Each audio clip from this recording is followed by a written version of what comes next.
There's a guy and a girl, tale as old as time, together, in love, finances a little bit of a mess, kind of using each other here and there. But then I randomly find out that their sex life is 0.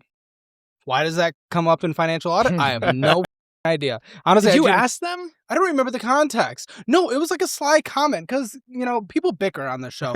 And he was like, they were talking, it was like, if you gave me some or something like that. It was something like that, which like triggered me to go deeper. And then you have to investigate that. Yeah, because my producers didn't know. One of them always sits there.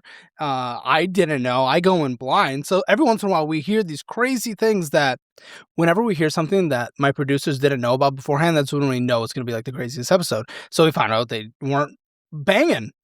And it's like once a month or so. Then we went further, and the purchases on his checking account, and then it was OnlyFans, OnlyFans, OnlyFans, OnlyFans. And they agreed that they were not going to do any OnlyFans purchasing because she wanted to, but he wasn't performing. And she was like, it is a rule. You cannot watch. You can't do all this. And he's like, okay. So I saw those OnlyFans purchases. I was like, oh.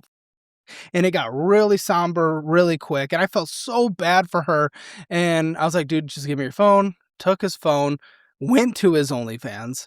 And the dude is subscribing like once a week to a new woman. Okay, so why do you have to see his OnlyFans? Isn't it enough to see the charges? Why do you have to see the individual people? Because I only had a month statement, right?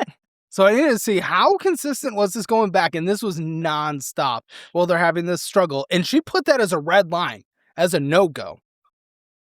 That he could not do that. In that all being exposed on the show, I feel so horrible for her because it hit her. I don't understand it was real. How she's unaware of the OnlyFans. It hit her directly on the show.